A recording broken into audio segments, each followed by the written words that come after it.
لا شريك له وأشهد أن محمدا عبده ورسوله أما بعد فإن خير الحديث كتاب الله وخير الهدي هدي محمد صلى الله عليه وسلم وشر الأمور محدثاتها وكل محدثة بدعة وكل بدعة ضلالة وكل ضلالة في النار.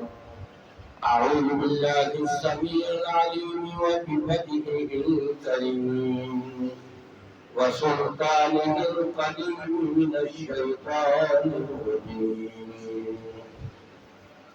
لقد كان لكم في رسول الله أسوة حسنة لمن كان يرجو الله واليوم الآخر.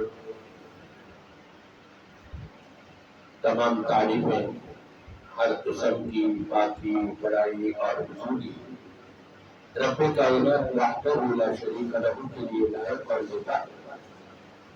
وہ رب العالمین کے جس کی ذات ہمیشہ سے ہے اور ہمیشہ باقی رہنے والی ہے. وجود رب العالمین کے جس کو بھی اس کائنات میں وجود عطا کیا گیا اس کے لیے زوال ہے، اختتام ہے، فنا ہے. ایک نہ ایک دن اپنی زندگی پوری کر کے اس دنیا سے رخصت ہوتا ہے. بقا اور ہمیشہ ہے تو صرف رب کائنات ذو جلال والاکرام کے لیے.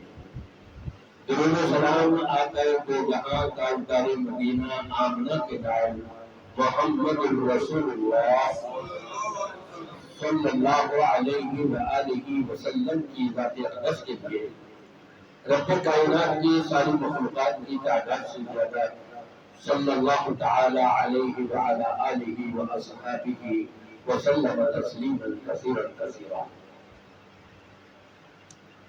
خطبہ مسلمہ کے بعد میں نے آپ کے سامنے قرآن پاک کی ایک آیت کریمہ کا کچھ حصہ تلاوت کیا ہے جس ضمن میں آج کے جمعے کے خطبے کا موضوع سخن ہے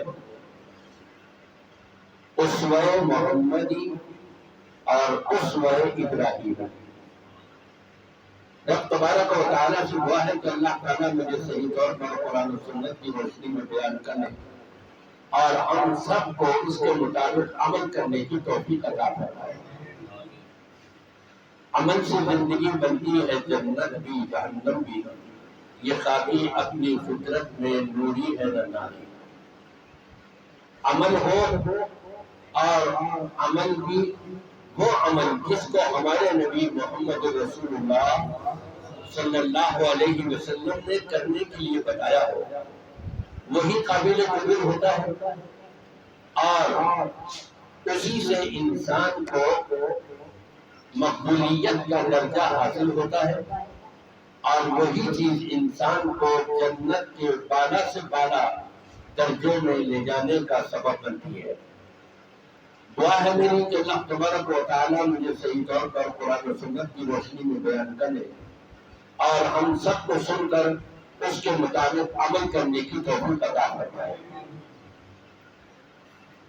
رب تبارک و تعالیٰ نے اپنے کلام پاک میں ہمارے نبی محمد رسول اللہ صلی اللہ علیہ وسلم کی ذات اقدس کے بارے میں ارشاد فرمایا ہے. سورۃ الاحزاب پارہ نمبر 23 اور آیت نمبر 21. رب العالمین فرماتا ہے لَقَدْ كَانَ لَكُمْ فِي رَسُولِ اللَّهِ أُسْوَةٌ حَسَنَةٌ لِمَنْ كَانَ يَرْجُو اللَّهَ وَالْيَوْمَ الْآخِرَ. جو بھی اللہ پر اور آخرت کے دن پر ایمان رکھتا ہے، یقین رکھتا ہے کہ میری اللہ سے ضرور ملاقات ہونی ہے. میں نے اپنی زندگی کے ایک ایک لمحے کا حساب و کتاب وہاں دے دینا ہے. اور وہ حساب و کتاب کیسا؟ دنیا کے اندر جو امتحانات ہوتے ہیں اگر پرچہ اسی رات کو آؤٹ ہو جائے اور گورنمنٹ کو پتہ لگ جائے کہ اسکول اور کالج یونیورسٹی والوں کو پتہ لگ جائے، پرچہ کینسل کر دیتے ہیں، یہ تو آؤٹ ہو گیا، پتہ لگ گیا، اب امتحان کی چیز کا لینا۔ لیکن دیکھیں رب تبارک و تعالی کی بارگاہ، دیکھیں وہ کتنا غفور اور رحیم ہے، کتنا رحمان اور رحیم ہے۔ اس نے 5 سوال کرنے پوری زندگی سے متعلق، اور 5 کے 5 سوال دنیا میں آؤٹ کر دیے۔ یہ سن لو، یہ ہوں گے سوال، اس کا جواب تم نے دینا ہے۔ پرچہ رب تبارک و تعالی نے پہلے سے ہی آؤٹ کر دیا۔ نبی پاک صلی اللہ علیہ وسلم ارشاد فرماتے ہیں، لا تزول قدم ابن آدم حتی یسأل عن 5۔ روز قیامت ہر بنی نوع انسان کو اپنی جگہ سے ایک قدم بھی ہلانے کی اجازت نہیں ہوگی۔ خبردار یہی کھڑے رہو، ایک قدم نہ آگے بڑھا سکتے ہیں، نہ پیچھے کر سکتے ہیں، نہ دائیں اور بائیں۔ لا تزول قدم ابن آدم یوم القیامت حتی یسأل عن 5، جب تک کہ 5 سوالوں کے جواب نہیں دے گے یہاں سے نہیں ہل سکتے، کہیں آگے پیچھے نہیں ہو سکتے، جھک نہیں سکتے، بیٹھ نہیں سکتے، کھڑے رہو، پہلے 5 سوالوں کے جواب دو۔ 5 سوال کیا ہے؟ عن عمرہ فیما افنا، اللہ نے تم کو 50 60 100 سال کی زندگی دی تھی، یہ کیسے گزاری یہ بتاؤ۔ سن شعور سے لے کر بلوغت سے لے کر کے مرتے دم تک تم نے یہ زندگی 60 70 100 سال کی زندگی کیسے گزاری؟ پہلا سوال پرچہ آؤٹ کر دیا گیا۔ دوسرا سوال وعن شبابه فيما أفناه كما قال صلی اللہ علیہ وسلم۔ جوانی دیوانی ہوتی ہے، جوانی کے اندر انسان سوچتا ہے ارے میاں ابھی تو چھوڑو، نمازیں پڑھ لیں گے جب بوڑھے ہو جائیں گے، ابھی تو ہماری شادی بھی نہیں ہوئی، یا ابھی تو شادی ہوئی ہے میاں، ایشو عشرت کرو، جو مرضی آئے کرو، ادھر جاؤ ادھر جاؤ، یہ کرو وہ کرو۔ جب بوڑھے ہوں گے اس وقت اللہ اللہ کر لیں گے، اس وقت نمازیں شروع کر دیں گے۔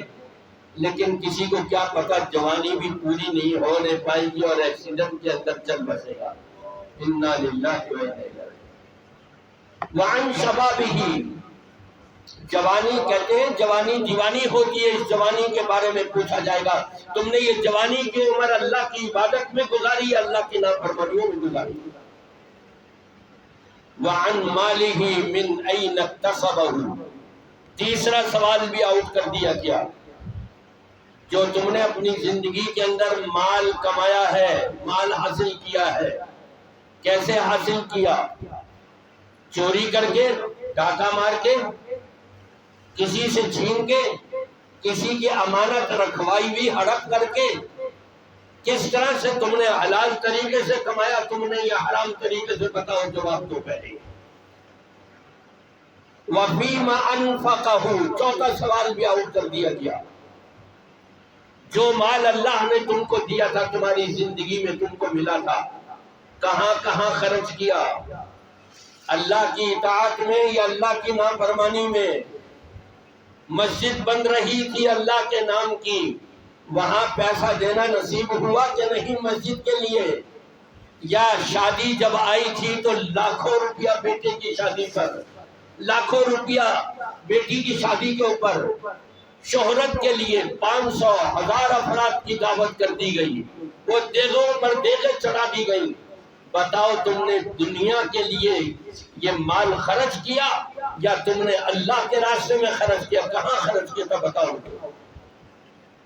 پانچواں پرچہ وہ بھی آؤٹ کر دیا گیا، تم نے علم کیا سیکھا؟ جو علم تم تک پہنچ گیا تھا، دین کا علم، قرآن اور سنت کی باتیں جو تم تک پہنچ گئی تھی، کتنا عمل کیا یہ بتاؤ، اس کا جواب دو۔ یہ 5 سوال ہوں گے، جب تک اس کا جواب نہیں مل جائے گا اس وقت تک لا تزول قدم ابن آدم حتی یسأل عن 5، اس وقت تک ابن آدم کو اپنی جگہ سے ایک قدم بھی ہلانے کی اجازت نہیں ہوگی۔ خبردار یہ کھڑے رہو۔ کبھی ہم نے سوچا، یہ حدیث آپ نے علماء کرام سے کتنی مرتبہ سنی ہوگی، کبھی سوچا کہ ہماری اتنی عمر ہو گئی ہم نے کیسے گزاری، اللہ کے لیے گزاری ہے یا صرف دنیا کی طرف دوڑ لگی ہوئی ہے؟ کبھی سوچا ہم نے یہ جوانی ہماری کیسے پلٹ گئی؟ کبھی سوچا ہم نے اللہ نے ہم کو جو مال دیا تھا ہم کہاں کہاں خرچ کر رہے ہیں؟ دنیا کے لیے کتنا خرچ کر رہے ہیں اور اللہ کے لیے کتنا خرچ کر رہے ہیں؟ کبھی سوچا کہ ہم نے یہ مال حلال طریقے سے کمایا تھا یا حرام طریقے سے؟ کبھی سوچا ہم نے دین کا علم کتنا حاصل کیا؟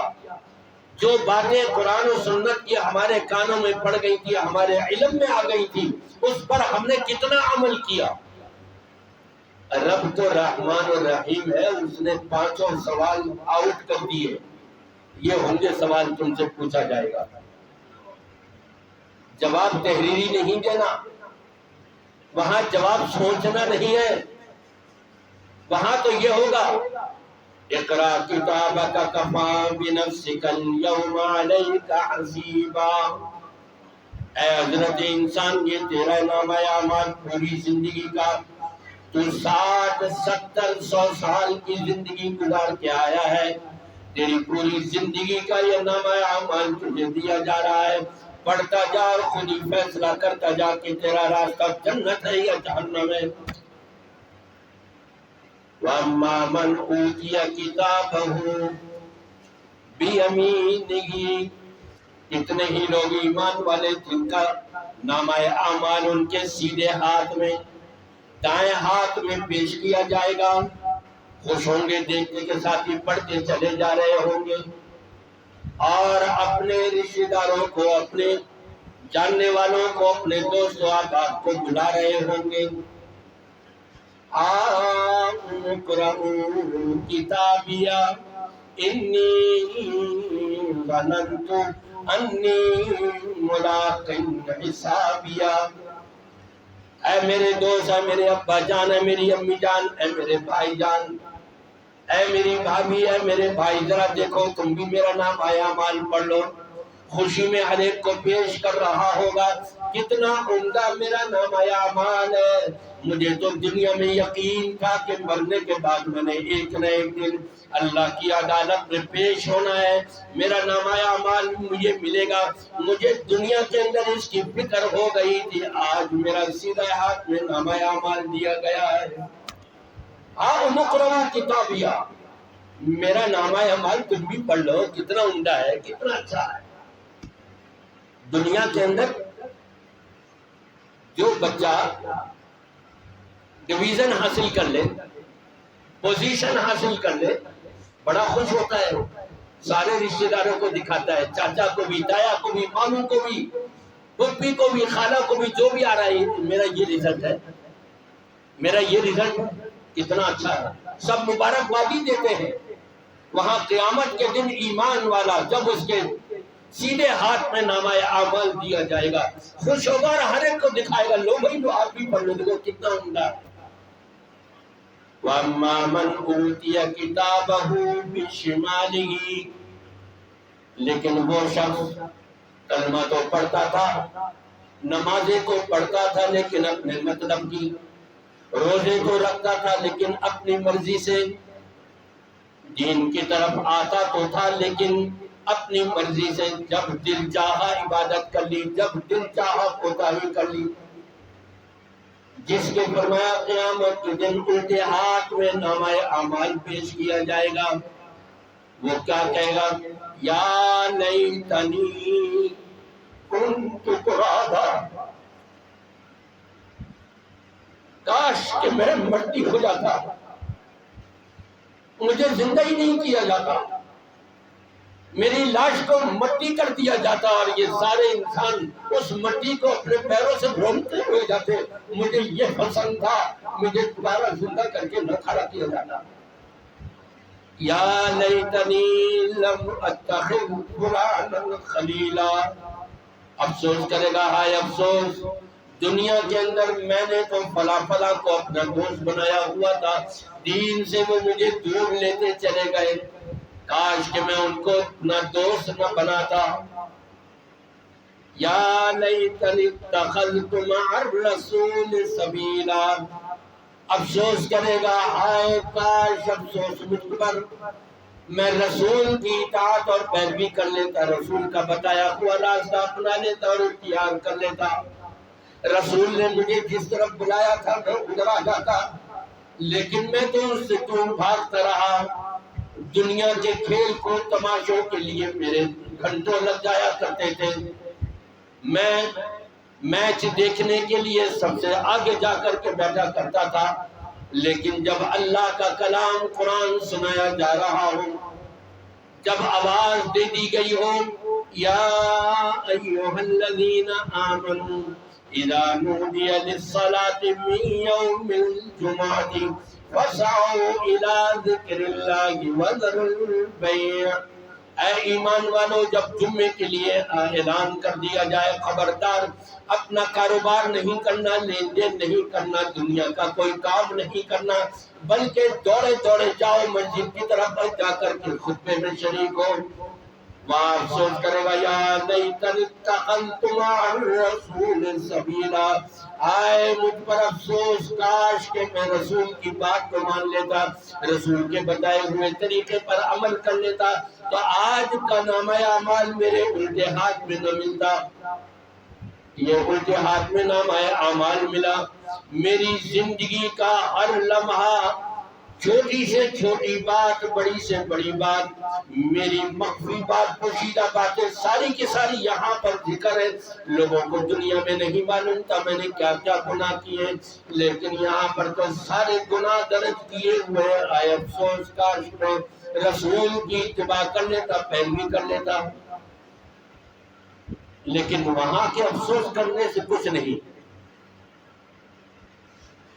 پلٹ کے نہیں جانا، جہنم رسید کر دیے جائیں گے۔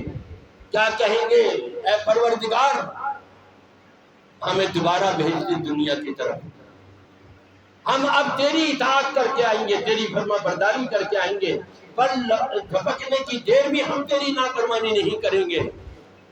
جواب ملے گا، نہیں نہیں، جو آ گیا دنیا سے ایک مرتبہ آ گیا، دنیا میں دوبارہ نہیں بھیجا جائے گا، اب تو یہاں پر سزا ہے، جزا اور سزا کا دن ہے، یہ عمل کرنے کا دن نہیں۔ وہاں کے افسوس سے پہلے ہم اپنی گزری ہوئی زندگی پر یہیں پر افسوس کر لیں اور اپنی اصلاح کر لیں، تو انشاءاللہ تعالی ہمارا نامہ اعمال ہمارے سیدھے ہاتھ میں مل سکتا ہے، جنت کی بشارتیں مل سکتی ہیں، رب تبارک و تعالی کی رضا مل سکتی ہے۔ رب تبارک و تعالی نے نبی پاک صلی اللہ علیہ وسلم کے اسوہ حسنہ سے متعلق فرمایا، لَقَدْ كَانَ لَكُمْ فِي رَسُولِ اللَّهِ أُسْوَةٌ حَسَنَةٌ، ہر اس شخص کے لیے کہ جو اللہ سے ملاقات کرنے کا یقین رکھتا ہے، اللہ پر ایمان لایا ہوا ہے، یقین ہے اس کو کہ میری آخرت میں اللہ سے ملاقات ہوگی، اگر اس پر ایمان ہے اور پکا یقین ہے، ہر اس شخص سے کہا جا رہا ہے کہ اپنے نبی صلی اللہ علیہ وسلم کی اطاعت اور پیروی کر لو، اسی میں کامیابی ہے۔ اور رب تبارک و تعالی نے اپنے نبی کو کیا حکم دیا؟ نبی کو ڈائریکٹ حکم دیا، ثم اوحینا الیک ان اتبع ملت ابراہیم حنیفا، سورہ نحل کی آیت نمبر 123۔ رب العالمین فرماتا ہے، اے پیارے نبی محمد الرسول اللہ صلی اللہ علیہ وآلہ وسلم، پھر ہم نے آپ کی طرف وحی کر دی ہے کہ ابراہیم علیہ السلام کی ملت کی آپ نے پیروی کرنی ہے۔ نبی کو حکم دیا جا رہا ہے ملت ابراہیمی کی پیروی کرے، امت کو حکم دیا جا رہا ہے اپنے نبی کی پیروی کرے۔ دو چیزیں آ گئی سامنے۔ ابراہیم یہ نبی اور ہیں، محمد الرسول اللہ صلی اللہ علیہ وسلم یہ نبی اور ہیں، آخری نبی ہے، لیکن یہاں پر نبی کو کچھ حکم اور امت کو کچھ حکم۔ بظاہر تو ایسے ہی لگتا ہے، لیکن دونوں میں کوئی تضاد نہیں۔ وہاں دعویٰ کیا کفار مکہ نے، یہودیوں نے، عیسائیوں نے۔ عیسائی کہنے لگے ہم ہیں ابراہیمی۔ رب تبارک و تعالی نے ہمارے نبی صلی اللہ علیہ وسلم کو فرمایا اتبع ملت ابراہیم حنیفا، ابراہیم علیہ السلام کے دین کی ملت کی پیروی کرے۔ گویا کہ ابراہیمی بنائیں آپ اپنے آپ کو۔ مشرکین مکہ کہنے لگے ابراہیمی تو ہم ہیں، عیسائی کہنے لگے کرسچن کے ابراہیمی ہم ہیں، ابراہیم کو ماننے والے۔ یہودی کہنے لگے کہ نہیں ہم ہیں ابراہیمی۔ رب تبارک و تعالی نے سب کی تردید کری قرآن پاک کے اندر، اور ارشاد فرمایا ما کان ابراہیم یہودیا ولا نصرانیا ولكن كان حنيفا مسلما وما كان من المشركين۔ ابراہیم علیہ السلام نہ یہودی تھے، نہ عیسائی تھے، نہ مشرک تھے۔ رد کر دیا۔ مشرکین کہتے ہیں ہم ہیں ابراہیم کو ماننے والے، نہیں ابراہیم مشرک نہیں تھے، مشرک تو تم ہو۔ یہودی کہتے ہیں ہم تھے ماننے والے، کہا ابراہیم یہودی نہیں تھے، تم یہودی ہو۔ عیسائیوں نے کہا ہم ہیں ماننے والے ابراہیم کو، کہا ابراہیم عیسائی نہیں تھے، تم ہو۔ پھر کون تھے ابراہیم؟ وہاں فرمایا وَلَٰكِن كَانَ حَنِيفًا مُسْلِمًا، وہ تو مسلمان یک طرفہ تھے، دین حنیف کے اوپر قائم تھے، اور یہی دین حنیف ہمارے نبی محمد الرسول اللہ صلی اللہ علیہ وسلم پر نازل کیا گیا۔ گویا کہ یہ آیتیں بتا رہی ہیں کہ محمدی ہونے کے ساتھ ساتھ ابراہیمی ہونا بھی امت محمد کے لیے لازمی اور ضروری ہے، کیونکہ رب تبارک و تعالیٰ نے اپنے کلام پاک میں ارشاد فرمایا وَمَن يَرْغَبُ عَن مِّلَّةِ إِبْرَاهِيمَ إِلَّا مَن صَفِحَ نَفْسَهُ، فرمایا کہ ابراہیم علیہ السلام کے دین سے، آپ کی ملت سے روح گردانی کرنے والے تو ہیں بے وقوف۔ جو بے وقوف ہوگا وہ ابراہیمی نہیں کہلائے گا، وہ ابراہیمی ملت سے روح گردانی کرے گا۔ اور ابراہیم علیہ السلام کی ملت کو تسلیم کرنے والا، آپ کے دین کو تسلیم کرنے والا، وہ بے وقوف نہیں ہو سکتا۔ وَلَقَدِ اصْطَفَيْنَاهُ فِي الدُّنْيَا وَإِنَّهُ فِي الْآخِرَةِ لَمِنَ الصَّالِحِينَ۔ اللہ تبارک و تعالی نے دنیا میں ابراہیم کا انتخاب کیا ہوا ہے، اور آخرت میں وہ بڑے ہی صالحین نیکوکاروں میں سے ہوں گے۔ سورہ بقرہ کی آیت نمبر 130 میں یہ مفہوم بیان کیا گیا۔ اب ابراہیمی بننا کیسے ہے؟ بقرہ عید کا موقع آ رہا ہے، ذی الحجہ کا چاند چڑھ گیا، قربانی کی تیاریاں ہو رہی ہیں سب طرف۔ نبی پاک صلی اللہ علیہ وسلم فرماتے ہیں ھذا سنت ابیکم ابراہیم، یہ قربانی کرنا تمہارے باپ ابراہیم کی سنت ہے علیہ السلام۔ ابراہیم علیہ السلام کے جس عمل پر، جس امر پر، جس قول اور فعل پر ہمارے نبی صلی اللہ علیہ وسلم نے مہر لگا دی، اس کو امت محمد نے ماننا ہے، تسلیم کرنا ہے، اس کے مطابق عمل کرنا ہے۔ یہ ہے محمدی بھی بنانا اپنے آپ کو، ابراہیمی بھی بنانا، اسوہ ابراہیمی کو بھی اپنانا، اور اسوہ محمد صلی اللہ علیہ وسلم کو بھی اپنانا۔ اب ابراہیم بننے کے لیے کچھ خاص صفات کی ضرورت ہے۔ وہ کیا صفات ہو سکتی ہیں؟ وقت اتنا نہیں، میں بہت چند ایک آپ کے سامنے پیش کرتا ہوں۔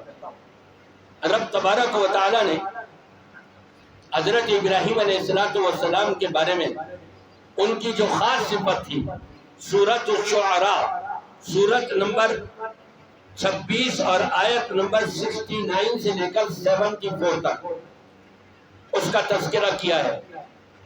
رب تبارک و تعالی فرماتے ہیں وَاتْلُ عَلَيْهِمْ نَبَأَ إِبْرَاهِيمَ، اے پیارے نبی محمد رسول اللہ صلی اللہ علیہ وسلم، آپ اپنی امت کے اوپر ابراہیم علیہ السلام کے بارے میں آیتیں پڑھ کر کے، ان کے واقعات پڑھ کر کے آپ سنا دیجئے، ان کو باخبر کر دیجئے۔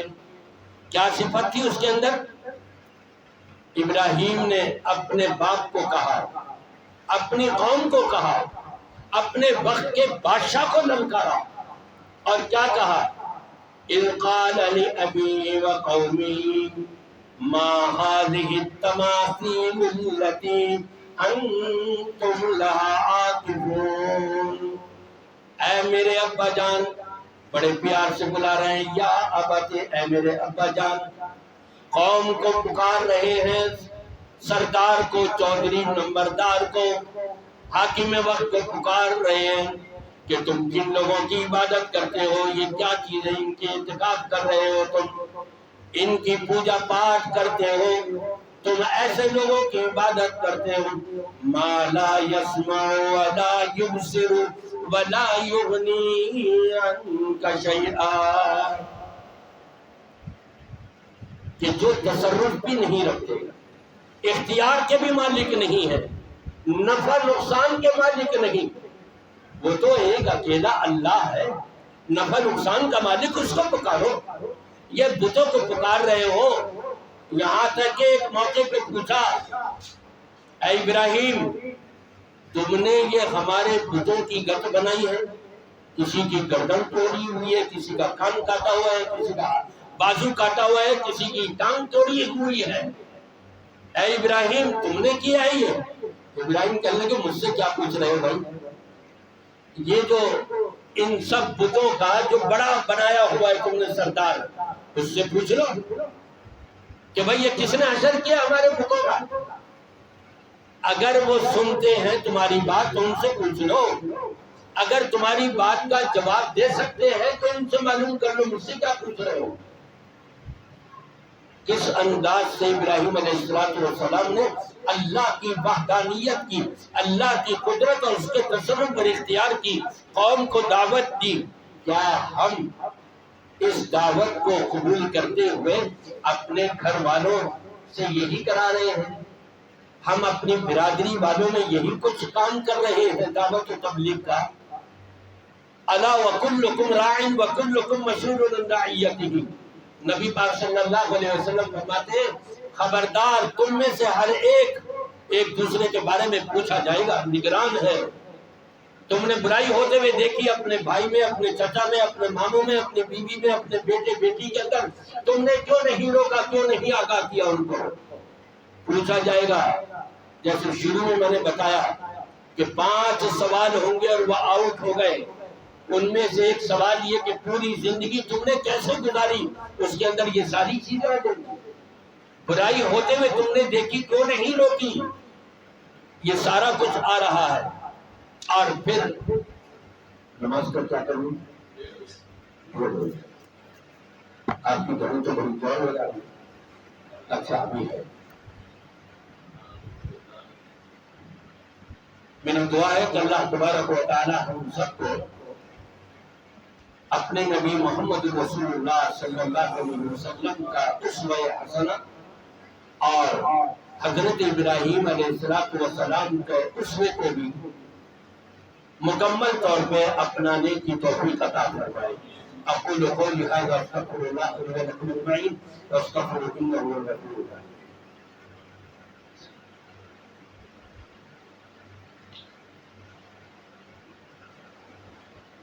الحمد للہ الذی ہدانا لہذا وما كنا لنهتدي لولا ان هدانا اللہ۔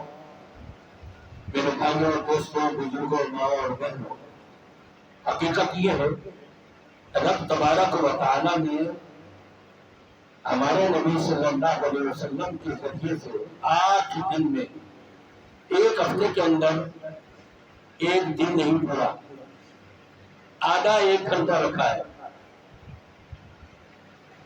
مسجد میں جاؤ، جا کر کے خطبہ سنو، نماز ادا کرو، اگلے جمعے پر بھی ایسے ہی کرو۔ 2 جمعے کے درمیان تم سے کچھ بھول چوک ہو گئی ہے، رب تبارک و تعالیٰ معاف فرما دے گا۔ کتنا بڑا درجہ! لیکن ہم کب آتے ہیں؟ جب خطبہ شروع ہو جائے، نماز کا ٹائم قریب ہو، چلو جی 2 رکعتیں تو پڑھی لیں۔ لیکن فرشتوں نے نام نہیں لکھا، درج نہیں کیا۔ رب کے پاس رجسٹر جا رہا ہے، جو اذان سے پہلے مسجد میں آئے ہوئے تھے ان سب کے نام لکھے ہوئے ہیں، تو رب تو انہیں کو معاف کرے گا نا، بعد میں آنے والوں کو کہاں سے معاف کرے گا؟ تو پھر مجھے بتائیے ہاتھ کھڑا کر کے، آئندہ جمعے سے کون کون ہے کہ جو اذان سے پہلے مسجد میں پہنچ جائیں گے؟ رب تبارک و تعالیٰ فرماتا ہے وَأَن لَيْسَ لِلْإِنسَانِ إِلَّا مَا سَعَىٰ۔ ہم نے انسان کے لیے وہی رکھا ہے جو جس کے لیے وہ محنت کرے۔ ہماری محنت ہو، کوشش ہو، جد و جہد ہو، ہمارا ارادہ ہو تو رب پہنچا دے گا۔ وَالَّذِينَ جَاهَدُوا فِينَا لَنَهْدِيَنَّهُمْ سُبُلَنَا۔ جو ہمارے راستے پر چلنے کے لیے کوشاں ہوں گے، منزل مقصود پر رب فرماتا ہے ہم پہنچا دیں گے۔ ہماری محنت تو ہو، کوشش تو ہو، ارادہ تو ہو، عزم تو ہو ہمارا۔ جب عزم ہوگا، عزم مستحکم رہے احساس فراوانی کے ساتھ، جب یہ ہوگا تو انشاءاللہ تعالی رب العالمین راضی بھی ہوگا اور منزل مقصود پر بھی ہمیں پہنچا دے گا۔ جب دنیا والے منزل مقصود کو ہم پالیں گے تو آخرت والا منزل مقصود جنت ہے، انشاءاللہ وہ جنت بھی ہم کو نصیب ہو جائے گی۔ اللہ تعالی ہم سب کو جنت عطا فرمائے۔ قربانی کا موقع آ رہا ہے۔ نبی پاک صلی اللہ علیہ وسلم نے فرمایا ھذا سنت ابیکم ابراہیم، یہ تمہارے باپ حضرت ابراہیم علیہ السلام کی سنت ہے، طریقہ ہے، یہ تم بھی کرو۔ اور یہاں تک فرمایا جو شخص طاقت رکھتا ہو قربانی کرنے کی اور پھر قربانی نہیں کرتا، فلا یأتین مصلانا، اس کو ہمارے عیدگاہ میں بھی آنے کی کوئی ضرورت ہی نہیں۔ کتنی سخت وعید ہے۔ آج ہمارے بیٹے کی بیٹی کی شادی ہو جائے، عقیقہ ہو جائے یا اور کوئی پروگرام ہو جائے تو لاکھوں روپیہ ہم خرچ کر دیں گے، لیکن 20,000 25,000 30,000 ہم سے قربانی کے لیے نہیں نکلیں گے، جبکہ خود بھی کھانا ہے، خود بھی کھاؤ اور اپنے اقربا، رشتہ دار، عزیز و اقارب، اپنے دوست و احباب جن کیا قربانی نہیں ہو رہی، استطاعت نہیں رکھتے، ان کو بھی کھلاؤ، ان کو کھلا کر کے بھی ثواب حاصل کرو۔ قربانی کر کے ثواب حاصل کر لیا، اب بسم اللہ کر کے کھا کر کے بھی ثواب حاصل کر دو۔ رب تبارک و تعالیٰ تو اتنا غفور الرحیم ہے، اتنا رحمان الرحیم ہے، لیکن اگر ہماری نیکی کے معاملے میں توجہ نہ ہوئی، یہ آپ کی مسجد تعمیر ہو رہی ہے دیکھ کے مجھے بڑی خوشی ہے کہ ماشاءاللہ یہ بڑی اچھی وسیع ہو جائے گی، لیکن وسیع ہو جانا اور ہے اور اس کی تعمیر کرنا اور ہے۔ ایک تعمیر ہے جو ہم دیکھ رہے ہیں اور ایک تعمیر ہے اس کو آباد کرنا۔ نمازیں پتہ لگے گی، مسجد تو بڑی ہو گئی تھی، پر ہو جاتی ہے عام نمازوں کے اندر، محلہ اتنا گنجان ہے، اگر گھروں میں جو بیٹھے ہوئے مرد ہیں وہ سارے کے سارے آ جائے، مسجد یہ بھی چھوٹی پڑ جائے گی۔ اس کو آباد کرنا یہ اصل اس کی تعمیر ہے، اور ظاہری بات ہے یہ بنیادیں ہوں گی، بنیادوں پر یہ کھڑی ہوگی عمارت، ہمارے لیے سہولت اور آسانی ہوگی۔ اور پھر نبی پاک صلی اللہ علیہ وسلم فرماتے ہیں کہ یہ عشرہ ذی الحجہ چاند ہونے سے لے کر اور 10 ذی الحجہ اس میں شامل ہے، جس کی قسم رب تبارک و تعالی نے اپنے کلام پاک میں فرمائی ہے۔ بسم اللہ الرحمن الرحیم والفجر ولیال عشر، قسم ہے فجر کی اور قسم ہے 10 راتوں کی۔ یہ 10 راتیں جو چل رہی ہیں اور 10 دن، رب تبارک و تعالی جس کی قسم کھاتا ہے اس کی بڑی اہمیت ہوتی ہے۔ نبی پاک صلی اللہ علیہ وسلم نے اس کی اہمیت فرمائی۔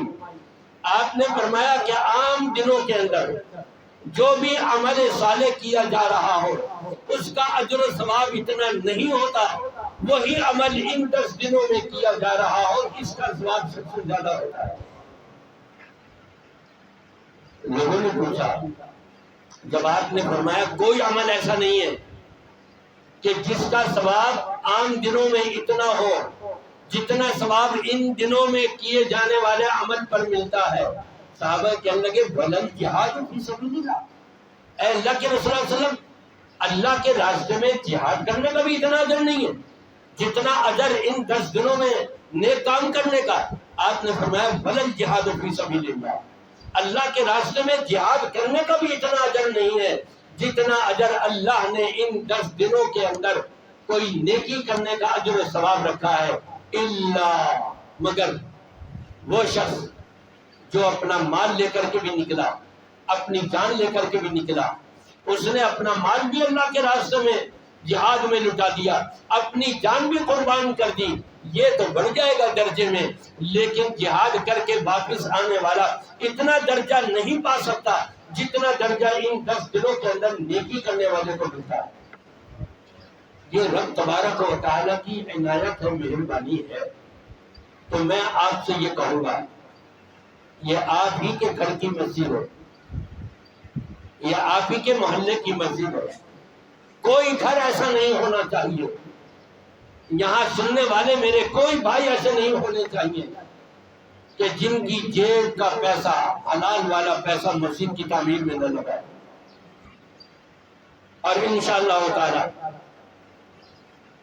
میں جب یہاں آیا ہوں یہ دیکھ کر کے مجھے خوشی ہوئی ہے، یہ آپ حضرات ہی کی تو محنتیں ہیں کہ جو یہ رنگ لے کر کے آ رہی ہے، لیکن اس کی تکمیل کرنا ہم سب کی ذمہ داری ہے۔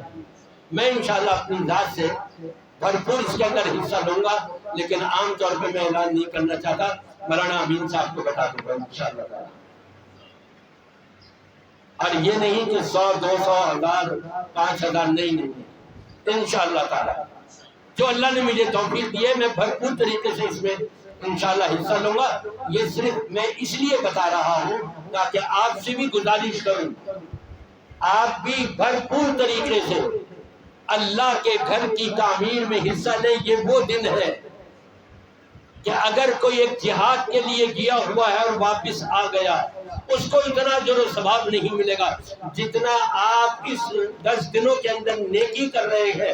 اور نیکی بھی وہ کہ جس کے بارے میں فرمایا من بنا للہ مسجدا بنى اللہ لہ بیتا فی الجنہ، جو اللہ کے گھر کی تعمیر کرے گا اللہ تبارک و تعالی جنت میں اس کے لیے ایک عالی شان محل تیار کرا دے گا۔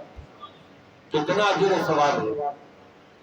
اور یہی میں نے آپ کے سامنے شروع میں رکھا کہ روز قیامت کسی بھی بنی نوع انسان کو اپنی جگہ سے ایک قدم بھی ہلانے کی اجازت نہیں ہوگی جب تک کہ 5 سوالوں کے جواب نہ دے لے۔ اس میں سے ایک سوال یہ ہوگا کہ تم نے مال کہاں سے کمایا تھا، حلال یا حرام طریقے سے؟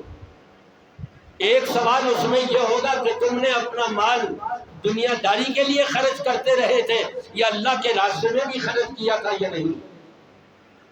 کتنا مال تم نے اللہ کے راستے میں خرچ کیا تھا؟ سوال کا جواب دینا ہے ہمیں۔ لہذا میں آپ سب سے گزارش کرتا ہوں اپنی اپنی حیثیت کے مطابق بھرپور طریقے سے آپ لوگ حصہ لیں گے نا انشاءاللہ؟ ذرا ہاتھ اٹھائیے، بتائیے سب حصہ لیں گے۔ اللہ تبارک و تعالی ہم سب کی نیکیوں کو اپنی بارگاہ میں مقبول و منظور فرمائے۔ ان اللہ و ملائکتہ یصلون علی النبی یا ایھا الذین آمنوا صلوا علیہ وسلموا تسلیما اللهم صل على محمد وعلى آل محمد كما صليت على إبراهيم وعلى آل إبراهيم إنك حميد مجيد. اللهم بارك على محمد وعلى آل محمد كما باركت على إبراهيم وعلى آل إبراهيم إنك حميد مجيد. اللهم أعز الإسلام والمسلمين